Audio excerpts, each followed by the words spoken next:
aproveitando, eu gostaria de chamar nossas crianças aqui na frente. Vem cá, minhas bênçãos. Nossas bênçãos. Venham aqui, vamos orar por vocês. Tudo bem, princesa? Olha lá. Nossa futura geração. Nossa geração presente. Calma, Mel, vem tranquila. Ela vem meio bamba, né? Olha lá. Calma, Mel. Vem tranquila. Sobe aqui, vem cá. Tem mais alguma criança sentadinha aí no banco? Vamos orar. Eu gostaria de convidar a igreja a estender suas mãos aqui sobre as nossas crianças. Um sinal que estamos abençoando e direcionando as nossas bênçãos para ela. Amém? Vamos orar. Senhor Deus Todo-Poderoso, nós queremos louvar e bendizer o Teu santo nome, agradecendo pela vida e pelo cuidado que o Senhor tem com cada uma dessas crianças, ó Pai. Nós sabemos que a cada dia elas têm sofrido os ataques de todas as maneiras, ó Pai, de todas as formas, mas o Senhor e as suas famílias, ó Pai, têm protegido essas crianças da melhor maneira possível. Nós pedimos para que o Senhor acampe os seus anjos ao redor dele, ó Pai. Proteja-as não apenas fisicamente, mas proteja as suas mentes e os seus corações. Ensina-nos e dê-nos sabedoria, ó Pai, para que nós possamos educar essas crianças, para que elas cresçam nos seus caminhos e jamais se desviem deles. Que eles possam ser servos bons e fiéis na Tua casa, ó Pai, e que eles honrem o Teu nome onde quer que eles estejam. Essa é a nossa oração, para a honra e glória do Teu santo nome, em nome de Jesus, Pai. Amém. Amém. Podem ir para suas salinhas devagar, sem...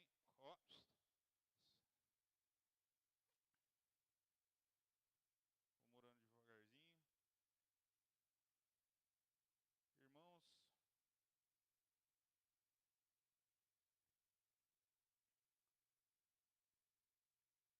é um prazer estar aqui com vocês mais uma vez, para compartilhar a palavra de Deus, para juntos meditarmos no que Deus tem trazido para nós. E que em nome de Jesus possa ser uma palavra boa, que possa ser uma palavra abençoadora e uma palavra que faça sentido nas nossas vidas. Não só mais algo que ouvimos, algo que talvez que já estamos até cansados de ouvir, mas que, como a própria palavra de Deus nos garante, que ela se renove nessa noite e que em nome de Jesus isso aqui gere frutos também para a honra e glória do nome dele.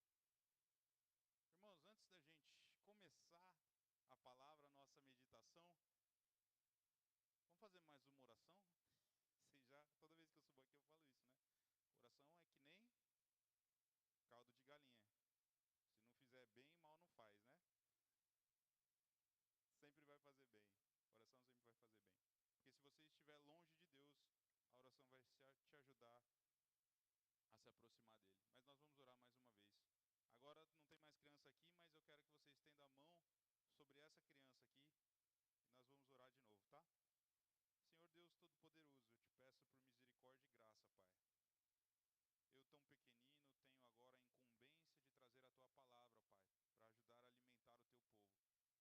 que o Senhor fale através de mim. Que nós possamos comunicar a Tua palavra de uma maneira que seja inteligível a todos nós, ó Pai.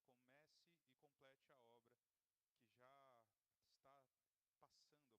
Obrigado pelas músicas, pelas ministrações, por todos os momentos que tivemos até agora.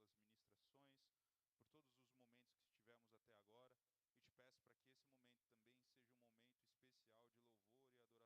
É o que nós pedimos e agradecemos em nome de Jesus, Pai. Amém. Amém. Deus seja louvado. Meus queridos irmãos, nesse culto eu quero convidar vocês a fazer uma pequena e breve viagem. Nós vamos falar não apenas uma viagem no tempo, né, mas eu quero te convidar a viajar para as raízes da nossa fé cristã. E por que isso? Agora, 31 de outubro, mais uma vez, as nossas crianças principalmente serão atacadas com coisas que, infelizmente, ao meu ver, são demoníacas, como o tal do Halloween aí. Estranho, feio, querendo acostumar o que é legal, que parece só uma brincadeira muito bacana, né? Docinho para criança, passar de porta em porta e tudo mais. É algo que alguns satanistas, inclusive, dizem que é algo tenebroso e macabro. Mas, entretanto, porém, essa data também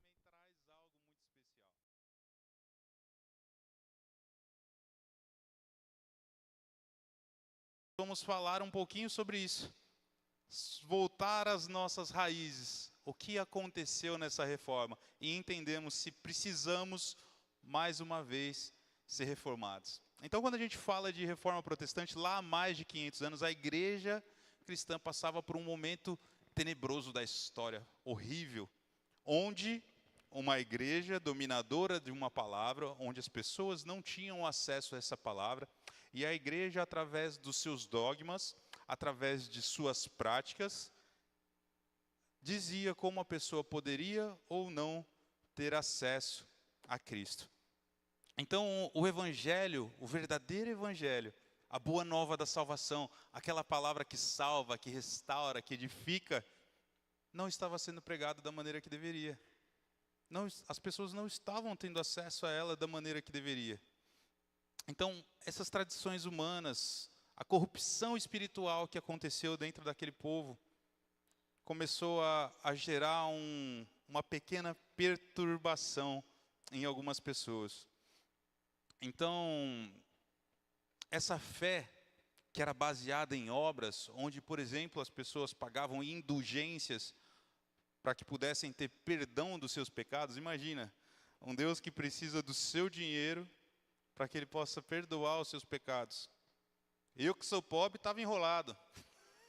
Vou fazer como, né? Não tinha direito nem a pecar o pobre, porque se pegasse não tinha dinheiro para pagar pelo perdão. Oh, ser pobre é complicado, né? Mas Deus tinha um plano. E mesmo nos momentos mais obscuros, quando parece que todos se perderam, Deus levanta homens que vão falar um pouquinho sobre o que Deus realmente representava para aquele momento. Então, todos esses dogmas, práticas, doutrinas de homens, baseadas principalmente na salvação pelas obras, o que você faz, o que você dá para a igreja, as penitências que você paga, começaram a ser confrontados. E a palavra de Deus estava muito distante do povo. Poucos podiam lê-la, muitos nem sabiam exatamente o que ela dizia, mas Deus preservou os seus remanescentes. E nós somos os remanescentes desse século, amém? Nós somos esses remanescentes desse século também? Então, como ele levanta homens como Lutero, por exemplo, e outros para reacender essa chama do Evangelho, o Evangelho verdadeiro, no século XVI, a reforma protestante começa.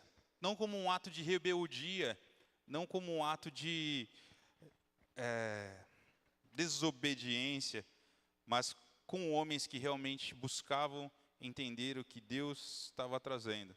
Um clamor estava surgindo naquele tempo pela pregação e o retorno puro e simples à palavra de Deus. Não mais as doutrinas, não mais os dogmas, não mais o que a igreja queria, mas o que a palavra de Deus ensinava. Era isso que esses homens queriam. Retornar à palavra pura e simples. E dessa chama, essa pequena fagulha que se acendeu no coração desses homens, lá em 31 de outubro de 1517, 5 grandes verdades que sustentam o cristianismo até hoje foram levantadas. Essas frases são curtas, irmãos, frases simples, mas extremamente significantes. E essas 5 frases, também conhecidas como 5 solas, foram afixadas junto com as suas teses na porta da igreja. Mas Lutero, voltando para a palavra de Deus, falou: sola scriptura, somente a escritura, somente a palavra, sola fide, somente a fé, sola gratia, somente a graça, solus Christo, somente Cristo, e soli Deo glória, glória somente a Deus. Irmãos, se você analisar a Bíblia inteira, não importa o prisma pelo qual você esteja olhando a Bíblia, você não vai conseguir fugir desses 5 pilares. É a palavra de Deus escrita, é a fé, é a graça, é Cristo, e a glória pertence somente a Deus. Então é sobre esses pontos que nós vamos refletir nessa noite, e nós vamos pedir que o Espírito Santo reacenda em nós essa mesma chama que brotou no coração desses homens, que incendiou o coração dos reformadores. E vamos começar pelo primeiro ponto, falando por sola Escritura, ou somente as Escrituras. Eu quero convidar os irmãos a abrirem as suas Bíblias em 2 Timóteo, capítulo 3, versículo 16 a 17. 2 Timóteo, capítulo 3, versículos 16 e 17. Texto muito conhecido, mas eu sempre gosto de ler.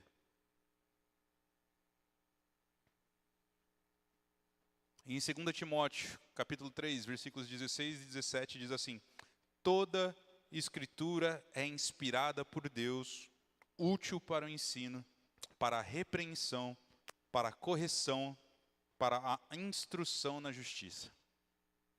Glória a Deus. Toda a palavra, não uma parte dela, não uma porção, não uma fração da palavra, mas toda a palavra, toda a Escritura é inspirada por Deus. E é mais interessante quando a gente junta o que foi escrito a Timóteo aqui com o que está escrito lá em Gálatas. Paulo é bem direto, enfático e até um pouco duro, mas lá em Gálatas capítulo 1, versículo 8,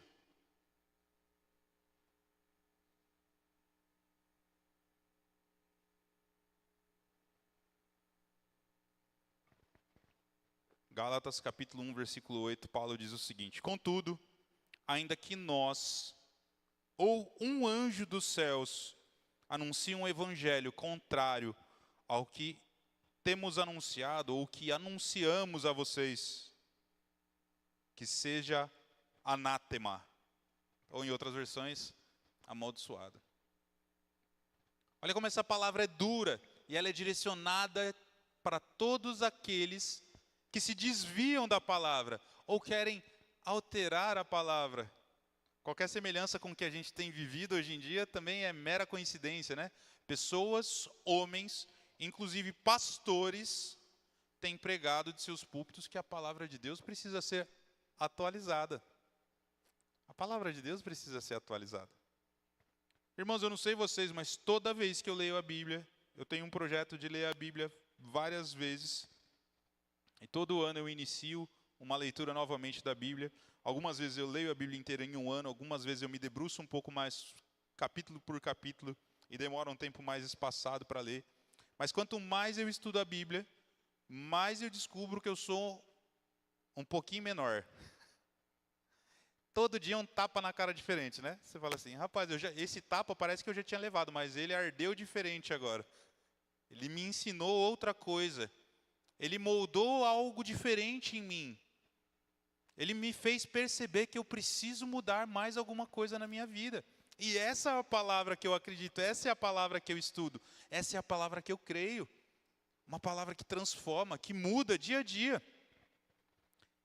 E a reforma protestante começou aqui na autoridade da palavra de Deus. Naquele tempo as pessoas não tinham acesso à Bíblia. Isso aqui que eu e você temos, gente, dentro do bolso. Dentro dos bolsos. A qualquer momento. No banheiro você consegue ler num ônibus, num intervalo do seu trabalho. Qualquer coisa que você está fazendo, você pode tirar o celular do bolso e ter acesso direto à palavra de Deus. A gente está falando de um tempo onde a Bíblia era escrita completamente em latim e pouquíssimas pessoas falavam latim. Então o que era dito de púlpito era a verdade a respeito da Bíblia. Mas quando a gente vai estudar a Bíblia, Paulo diz um pouco sobre os bereanos, aqueles que recebiam a palavra que vinham do púlpito e confrontavam com a própria palavra. Será que isso está de acordo com a palavra? Isso é o que cada um de nós devemos fazer. Irmãos, que Deus nos livre disso, mas desse púlpito podem sair heresias. E nós precisamos estar preparados. Meu povo padece por falta de conhecimento. Não é isso que está escrito em Oséias? Então nós precisamos conhecer a Bíblia e contrapor tudo que ouvimos com a própria palavra de Deus. fazer um depara, comparar literalmente o que está saindo daqui com o que está na palavra de Deus. Isso procede ou isso não procede? Não estou falando de dogmas, não estou falando de doutrinas, estou falando da palavra. Tudo bem? Porque nós fomos educados em várias coisas e aprendemos várias coisas ao longo da nossa história. Eu nasci dentro de uma igreja batista. E ao longo desses meus 30 e tantos anos, quantas coisas diferentes, eu parei para fazer cálculo aqui, eu olhei o ano que a gente está, 37 exatamente. Quantas coisas ao longo dessa história eu fui estudando, eu falei, isso aqui não é tão bem assim. Não é exatamente desse jeito, porque aqui a Bíblia fala exatamente isso aqui. Então, se o meu pastor falou isso, mas a Bíblia fala isso, eu fico com a Bíblia. Amém? Se o meu pastor falou isso aqui, e a Bíblia fala o contrário, a Bíblia é a minha verdade, e não a palavra do meu pastor. Tudo bem? E quando a gente começa a entender isso, a gente começa a se aprofundar um pouco mais na palavra, e Lutero fala isso. Não é o que tem saído dos papas, não é o que tem saído dos padres, mas o que a palavra me ensina. O que era dito era aceito como verdade, mas Lutero leu as Escrituras e se deparou com uma mensagem de graça que abriu os seus olhos. E olha que traço maravilhoso da palavra de Lutero. Ele tem uma frase icônica para quem estuda a história da Reforma, e ele fala assim: a minha consciência está cativa à palavra de Deus. A minha consciência está cativa à palavra de Deus. Qual que é o contexto dessa frase dele? Ele foi para uma assembleia chamada de Dieta de Worms, e nessa assembleia, que foi na Alemanha, convocada pelo imperador do Sacro Império Romano Germânico, para que Lutero se retratasse dos seus ensinamentos considerados heréticos pela Igreja Católica. E quando ele foi confrontado com a exigência de você se retrata e retira tudo isso que você falou, Lutero se recusou a negar suas crenças baseadas nas Escrituras. Ele defendeu que sua consciência estava submetida à palavra de Deus e que não iria contra ela. Não era certo e nem seguro desfalar tudo aquilo. Desfalar é um termo feio, né? Desfazer tudo aquilo que ele tinha sido falado. Essa famosa declaração fazia parte de sua resposta, que incluiu na icônica frase: aqui eu permaneço, não posso fazer outra coisa, e que Deus me ajude. Ele confrontou sozinho todo o poder do clero da Igreja Católica, porque a palavra de Deus abriu os olhos dele. A Bíblia é a autoridade final, acima de qualquer tradição. É mais importante para mim seguir a Bíblia do que seguir a doutrina batista. Porque se a doutrina batista falar amanhã que está tudo bem, convivemos e aceitamos homossexuais e que devemos realizar o casamento deles dentro da nossa igreja, eu teria o maior prazer em falar: a doutrina batista não serve mais para mim, porque ela é contrária à palavra de Deus, que fala que o homossexualismo é pecado. Devemos amar os homossexuais, sim. Tratá-los igualmente com amor e fraternidade, sim, com certeza. Mas amar o pecador não significa que eu amo, muito menos que eu aceito o pecado que ele comete. Que é o que Deus me ensina, é como Ele me trata. Ele me aceita, Ele me ama, mas Ele não aceita o meu pecado. Principalmente, Ele não quer que eu permaneça e viva na prática do pecado. Então, irmãos, é engraçado como a gente pensa que um homem sozinho, em seu quarto escuro, na Idade Média, lendo à luz de velas, se depara com uma famosa frase. E dali para frente, a história dele muda completamente. Muda completamente. À luz de velas, ele vai lá e lê: o justo viverá pela fé. Não por indulgências, não por obras, não por tudo aquilo que eu posso fazer ou acho que estou fazendo por Deus, mas pela fé. Irmãos, é interessante, quando a gente começa a falar de sola scriptura, eu fiquei ensaiando em casa para falar bonito, tá bom? Meu latim tá bonito, não tá? Fiquei treinando em casa para falar isso certinho para vocês. Sola scriptura. Quando a gente fala de só as escrituras, vai muito além de tudo aquilo que a gente tem estudado, irmãos. Quantas vezes eu penso, Deus olha para mim e fala, ai, que bichinho mais burro. Ele está orando e pedindo uma resposta que já está respondida. Eu já dei a resposta para ele há muito tempo. Por que insistir nessa oração? Você, meu jovem, meu adolescente, vai orar para Deus para saber se aquela varoa atribulada que não é cristã, se é para você namorar ou não com ela. Já está respondido, não precisa orar. Vai ler a Bíblia. Já está respondido, irmão. Você, meu adulto empresário, quer fazer uma sociedade de sucesso? Senhor, é esse o sócio que o Senhor preparou para mim? Ele é convertido, salvo? Ele crê na palavra? Se não crê, é um jugo desigual, irmão. Não precisa orar, já está respondido. Nem precisa orar, não gasta seu tempo. Já está na palavra. Mas a Escritura revela o Evangelho. E através dela descobrimos o segundo pilar de uma forma simples. Como o homem é justificado. Como o homem é justificado. E eu quero convidar os irmãos para abrir suas Bíblias novamente em Romanos, capítulo 3, versículo 28. Romanos 3, 28. Estamos partindo para o nosso segundo pilar. Falamos somente as Escrituras. E agora nós vamos para o segundo pilar, sola fide, ou somente a fé. Romanos, capítulo 3, versículo 28.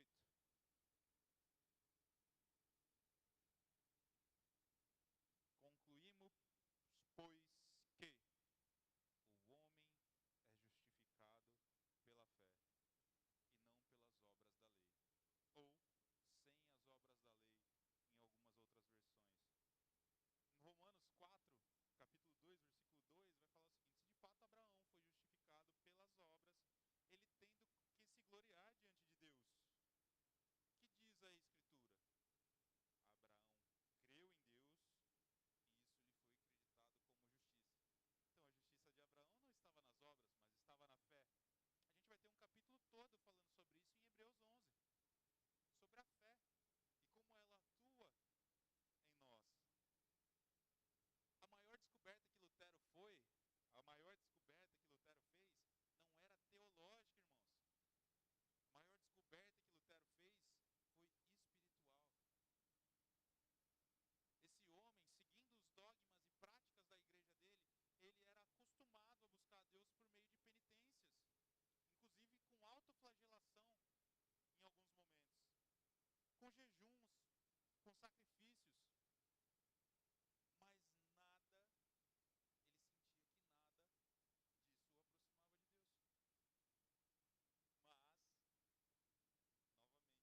Isso é maravilhoso, irmãos. Isso é maravilhoso. Porque, novamente, eu repito, se dependesse 1% de mim, a minha salvação, eu fracassaria. E talvez alguns de vocês tivessem até uma chance maior do que a minha. Mas eu arrisco dizer que que a salvação de vocês dependesse 1% de vocês, provavelmente vocês também fracassariam. A graça é a essência do Evangelho. O favor imerecido de Deus, concedido a pecadores, pessoas que não mereciam. A Reforma Protestante relembrou que a salvação não é algo que conquistamos, é algo que recebemos. Ela é totalmente um ato de amor e misericórdia divina. Zero mérito meu, nada, nenhuma porcentagem. Ato divino completo. Nada do que eu possa fazer me torna digno dessa graça, me torna merecedor dessa graça. Por melhor que você possa parecer, meu irmão, e eu creio de verdade que vocês são pessoas muito boas, mas isso não o torna digno de salvação. A graça que torna. Deus, na sua infinita bondade, decidiu nos amar desse jeitinho que somos. E essa é a beleza da palavra, porque Ele decidiu te amar do jeitinho que você é. Mas quando você volta para a sola Escritura, você vê que Ele te convida a cada dia a abandonar quem você é e se tornar quem Ele quer que você seja.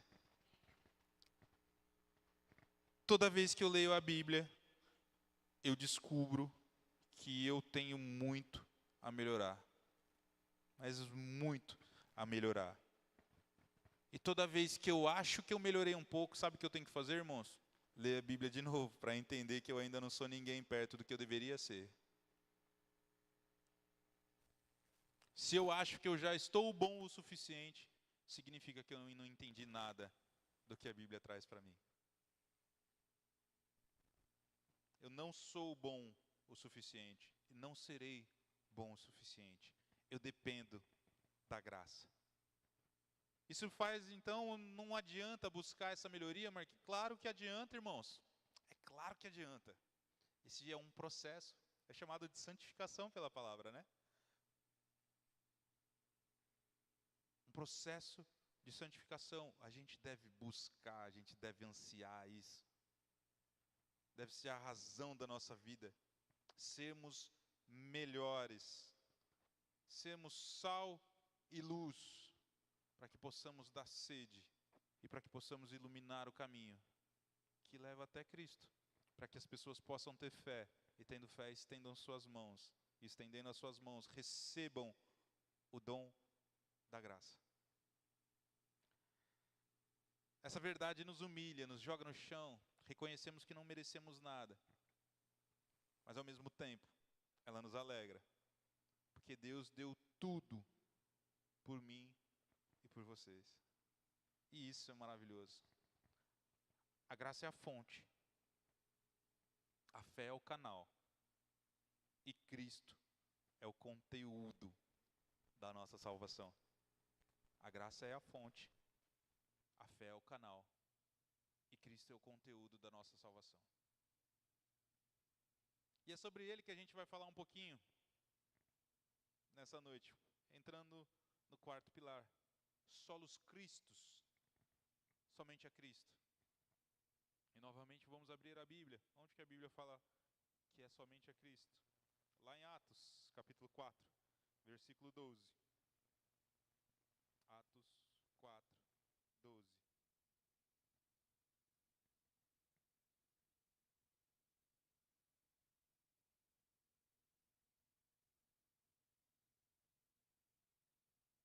Atos 4:12 diz o seguinte: em nenhum outro há salvação, porque também debaixo do céu nenhum outro nome há dado entre os homens, pelo qual devamos ser salvos. João 14:6 vai dizer: disse-lhes Jesus, eu sou o caminho, a verdade e a vida, e ninguém vem ao Pai senão por mim.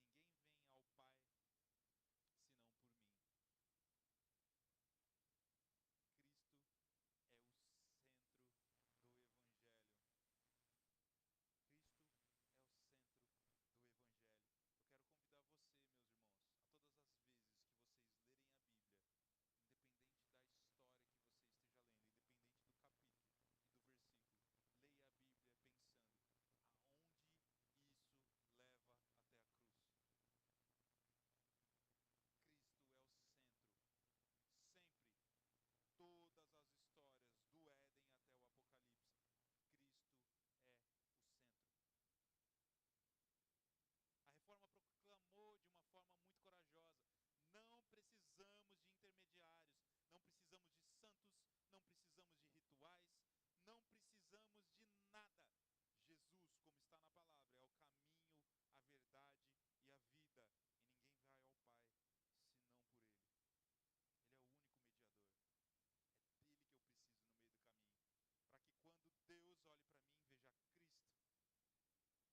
outra forma, não há um atalho. Só tem esse caminho. A igreja não pode te salvar. O pastor não pode te salvar. A tradição não pode te salvar. As obras não podem te salvar. Mas Cristo pode. Cristo pode. Tudo que temos, tudo que somos, tudo que esperamos, vem dele e volta para ele. Cristo é suficiente, 100% suficiente. A gente não precisa adicionar mais nada. Nada precisa ser acrescentado à sua obra. Na cruz ele disse, está consumado, ou tetelestai. A dívida foi paga. A justiça foi satisfeita. A salvação foi garantida. E se tudo vem dele, toda a glória deve ir para ele. Se tudo provém dele, se nada é meu, toda a glória tem que ser dele. Irmãos, um erro muito comum que encontramos dentro das igrejas ou dentro de qualquer um dos lugares é que homens, movidos por coração, movidos por ego, hoje em dia movidos por likes, têm trazido a glória para eles. Não é mais Deus. Não é mais o Deus que faz o milagre. É o pastor X, é o pastor Y, é o pastor Z, é a igreja da bispa X, porque agora as igrejas são milagrosas também, né? Não é mais nem o pastor, agora é a igreja. Aquela igreja tem a benção do Senhor. Você entra lá, já deu até arrepio, ó. Você chega, entrou, ó o Espírito Santo me pegando. Irmãos, o Deus que tem aqui, o Deus que tem em qualquer uma das igrejas, e o Deus que está dentro da sua casa, quando você está no seu secreto, orando e rasgando o seu coração diante dele, é o mesmo Deus. E se em algum momento eu tirei a glória dele para dar para qualquer outra pessoa, misericórdia, Senhor. E se em algum momento eu quis desviar a glória que era dele para mim, misericórdia, Senhor. Tudo vem dele, então tudo tem que voltar para ele. E a glória é o principal disso. E aí nós entramos no nosso quinto pilar da reforma protestante. Só lhe deu glória, ou a glória somente a Deus. Abram lá em Romanos, capítulo 11, versículo 36.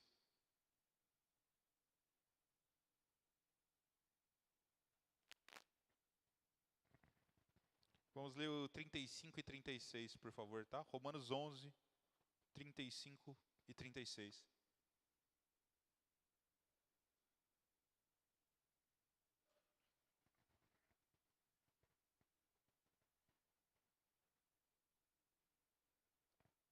Quem primeiro lhe deu para que ele o recompense?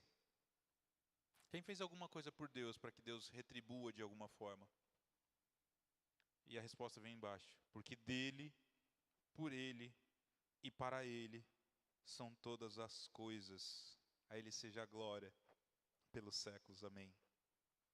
E amém.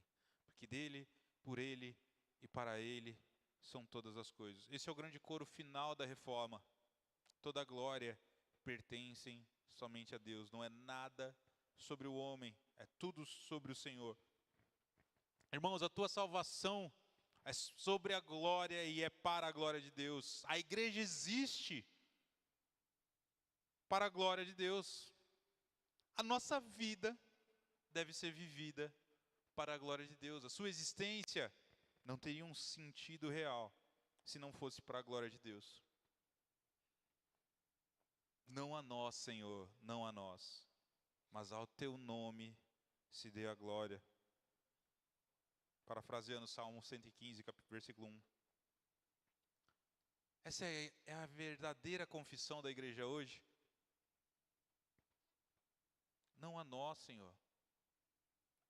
Nós não queremos uma igreja grande, repleta, com todos esses lugares e assentos cheios, tendo que construir uma galeria, ampliando o templo, fazendo mais de um culto para a glória dessa igreja. Nós não queremos isso para a glória de um pastor. Nós queremos isso para a glória de Deus. Porque quando esses bancos estiverem todos cheios, mais pessoas vão estar descobrindo as verdades que nós já descobrimos na Bíblia. De que não merecemos nada, mas que Cristo gratuitamente resolveu nos dar. Deus gratuitamente nos deu através de Cristo. Então, irmãos, belos louvores, uma boa palavra, um lugar aconchegante, uma bela recepção. Parabéns à juventude aí, vocês estão de parabéns, viu? Tô gostando de ver. A molecada tá top. Mas nada disso é para a glória do homem. Não pode ser. Um belo louvor não é para que... Nossa, olha que músicos bons que a igreja agora tem. Que beleza. Bem tocado, som equalizadinho, ó, muito bacana. Olha que palavra eloquente que o pregador X ou Y tem. Como ele fala bem. Como dá para entender fácil o que ele fala. Glória a Deus. Tem alguém aqui pregando bem? Glória a Deus. Teve uma música boa no culto hoje? Glória a Deus. Você foi bem recebido a hora que você chegou aqui? Alguém te deu um abraço, te deu um sorriso, falou: "Tá tudo bem, irmã? Tá tudo bem, minha irmã?" Glória a Deus. Irmãos, as coisas que nós fazemos não são para que tenhamos o mérito de algo. Também não são para que sejamos reconhecidos. Também não são para que nós possamos ser glorificados. Mas tudo o que fazemos é para a glória de Deus. Quer comais, quer bebais, façam todas as coisas para a glória de Deus. Não é isso? É isso. Então, se você come, que seja para a glória de Deus. Se você deixa de comer, que seja para a glória de Deus. Tudo é para a glória dele. Essa deve ser a confissão da nossa igreja hoje. Tudo que fazemos, nós cantamos, nós servimos, nós evangelizamos, nós trabalhamos na obra, tudo é para a glória de Deus. E se a gente entender isso, a gente volta para o nosso propósito original. Irmãos, quando a gente fala de Bíblia, quando a gente fala sobre o que estamos conversando aqui, o que originou a Reforma Protestante lá em 1517. Só a Escritura, só a fé, só a graça, só Cristo, só Deus. A gente tem que parar para pensar se a gente realmente está trilhando o caminho correto. Irmãos, com muito temor que eu vou falar isso, mas os fariseus acreditavam que eles eram muito zelosos na palavra.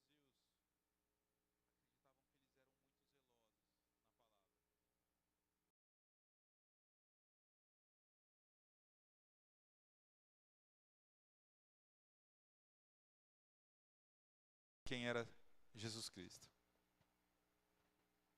Muitos deles conviveram com Jesus Cristo.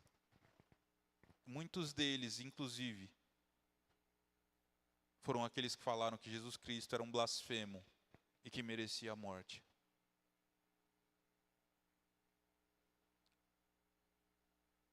Irmãos, a gente precisa entender que o nosso conhecimento nas Escrituras não pode ser para ofender alguém. Não pode ser para a gente ganhar debates bíblicos com outras pessoas. Eu já contei esse testemunho para algumas pessoas. E queria falar novamente. Algum tempo atrás, trabalhando na Delta, nós tínhamos uma amiga chamada Paula. Temos ainda, né? A gente não se vê muito, mas nós temos. Mas é uma amiga que carinhosamente a gente chamava ela de Ceará.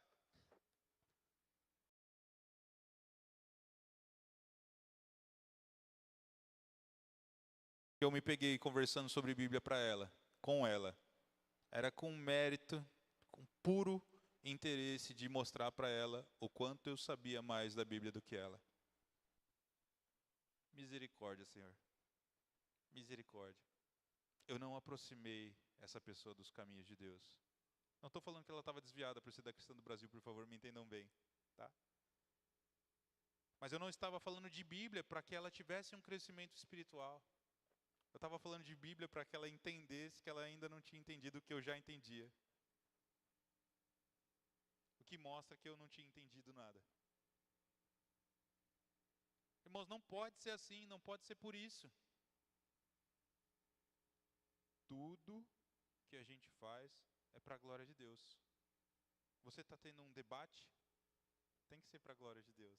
Você está conversando com alguém despretensiosamente? É para a glória de Deus. Quando você trata qualquer irmão dentro dessa igreja, de alguma forma, que esse tratar seja para a glória de Deus. Nós precisamos tomar cuidado como falamos, como agimos com as outras pessoas.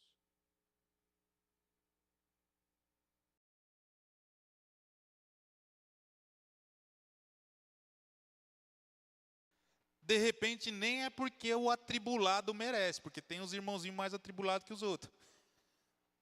E ele não merece. Mas se eu parar para pensar certinho, adivinha só o que eu vou chegar na conclusão? Que eu também não mereço. Olha lá. De repente, se eu for sincero, eu vou descobrir que entre os atribulados, talvez eu seja o mais atribulado. Que vai ser o que o irmão vai ter que ter mais paciência na hora de conversar comigo. Vai ter que orar muito, vai ter que jejuar, falar, Senhor, a minha vontade é dar um tapa na cara do Marquinhos, mas eu vou falar com ele com amor para a glória de Deus.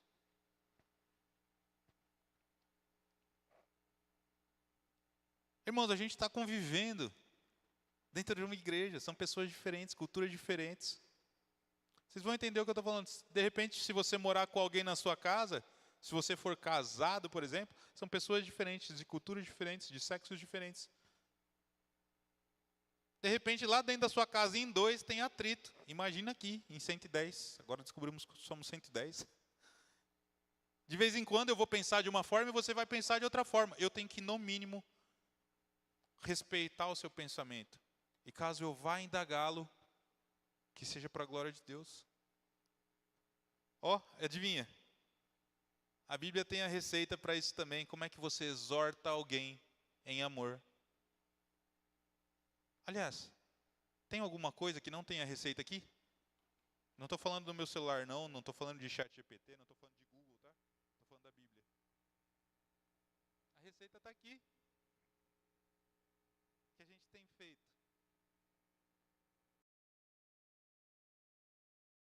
Estamos agora no processo de sucessão pastoral. Por que a gente quer um pastor à frente dessa igreja? Qual é o real motivo de estarmos trazendo um pastor para a frente dessa igreja? E se a nossa resposta for para a glória de Deus, se for qualquer coisa diferente disso, a gente pode ter chegado perto, pode ter batido na trave, mas a gente errou. O pastor que a gente esse púlpito para cuidar de pessoas, sim. Tem corações feridos dentro da igreja que precisam ser tratados, sim. Ele tem que visitar as famílias, o doente, sim. Tem que pregar e trazer luz à palavra de Deus aqui para que a gente possa entender, sim. Mas ele tem que estar aqui para a glória de Deus. Todas essas coisas que ele vai fazer, o visitar, o tratar pessoas feridas, o cuidar dos necessitados, tudo isso tem que ser para a glória de Deus. Então, trazê-lo para cá também tem que ser para a glória de Deus. Amém? Queridos, a reforma não foi só um evento histórico, não foi só um momento na história. Isso foi um chamado de Deus para que seu povo voltasse ao verdadeiro evangelho. E é engraçado, irmãos, porque se a gente estudar a Bíblia, novamente, a gente vai ver que isso aconteceu com o povo de Israel também. O povo de Israel, muitas vezes, foi chamado a voltar para os caminhos de Deus. Então, o povo de Israel teve lá Moisés, depois de Moisés teve Josué, depois alguns sacerdotes, juízes, reis, e o povo de Israel voltava para Deus, se desviava de Deus. Se voltava para Deus, se desviava de Deus. Isso é a tribo do sul, né? A tribo do norte descambou. A tribo do norte parecia os tempos de hoje. Era tudo descambado.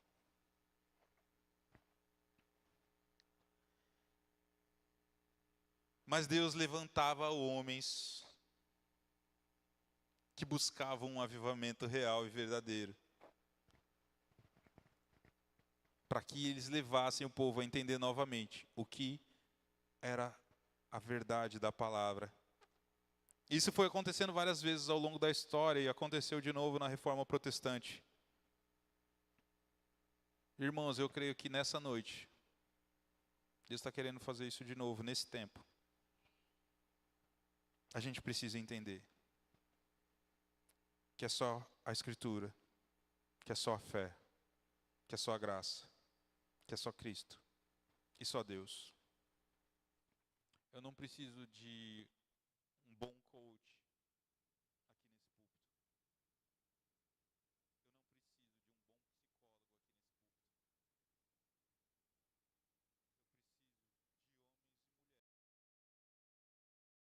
mulheres.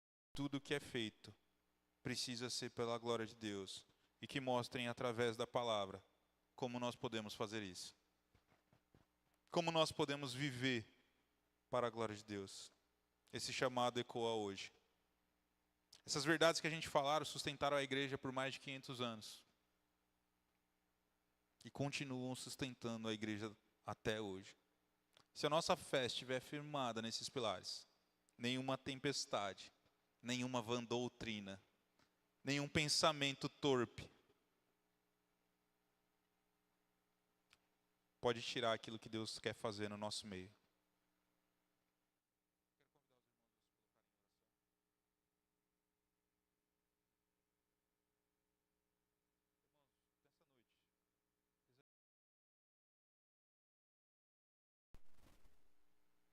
Eu quero que você pense primeiramente que essa palavra é direcionada para você.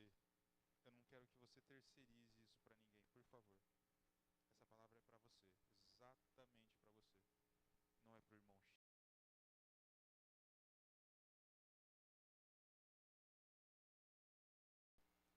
Você está vivendo segundo essas verdades que a gente pregou aqui nessa noite? A palavra de Deus ainda é a autoridade máxima, absoluta e única na sua vida? A sua fé está totalmente em Cristo? Você está se agarrando em alguma outra coisa que não seja esse Deus? E por fim, e mais importante, você tem vivido para a honra e glória desse Deus?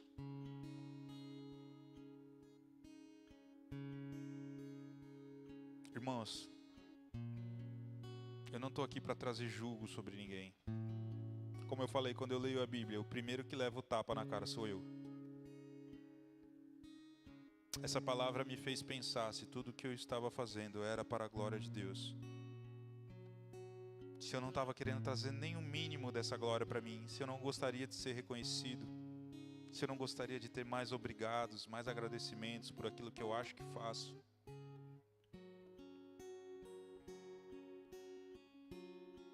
Essa palavra foi primeiro para mim.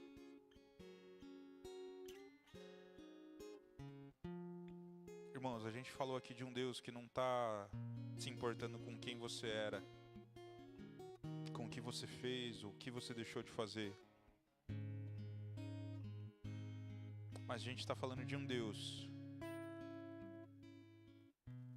que através da fé está te dando gratuitamente nessa noite a graça. E através dessa graça, você vai receber a salvação. Eu não sei se todos aqui nessa noite já são convertidos, já tiveram um encontro real e verdadeiro com o Senhor Jesus Cristo. Se todos já entenderam isso aqui, que eu não preciso de mais nada, que não são as minhas obras, não é o meu merecimento, não é o que eu tenho ou o que eu tenho para dar, mas é a fé no Filho de Deus, aquele que veio para morrer no meu lugar, que vai me garantir a salvação e um dia me levar ainda mais perto do Pai, para que nós possamos coabitar, viver de maneira ímpar para toda a eternidade juntos. Se você já é salvo e lavado pelo sangue de Jesus, glória a Deus por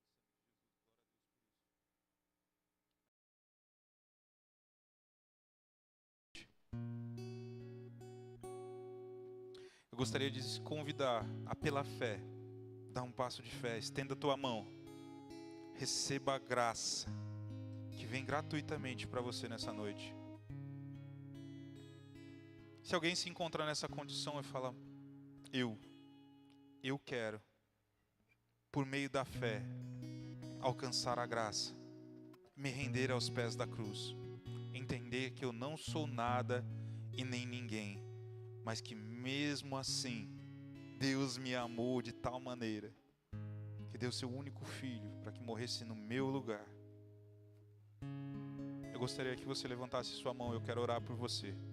Aí mesmo onde você está, levante a sua mão, por favor, eu quero orar por você.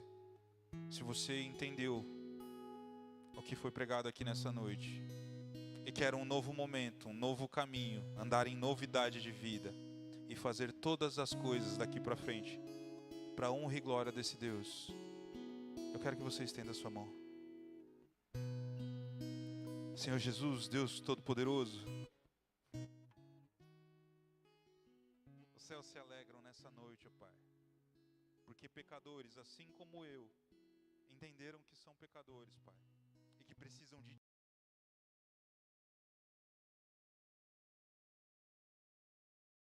da fé, tem a possibilidade de alcançar a graça. Pai, eu louvo o teu santo nome, porque reconheço que isso não tem mérito nenhum meu, mas mais uma vez, ó Pai, o Senhor agiu poderosamente nesse lugar e operou o maior e os mais belos dos milagres, Pai. Obrigado por essas vidas que o Senhor trouxe até aqui nessa noite. Eu te peço para que o Senhor os ajude nesse momento e nos ajude a ajudá-los, ó Pai. Que nós possamos ser sempre suporte e apoio para eles e para todas as famílias que aqui se ajuntarem para a honra e glória do Teu santo nome. Que nós possamos cear juntos para a honra e glória do Teu santo nome. Que nós possamos tomar cafés juntos para a honra e glória do Teu santo nome. Que tudo o que seja feito aqui na Tua casa e fora dela seja para a honra e glória do Seu santo nome. E que aqui neste lugar, ó Pai, haja festa, assim como está tendo festa nos céus, para a honra e glória do Teu santo nome. Em nome de Jesus, Senhor. Podem baixar suas mãos, meus queridos. Que Deus abençoe muito a cada um de vocês e que isso realmente faça diferença em nossas vidas. Em nome de Jesus. Em nome de Jesus. Moacir.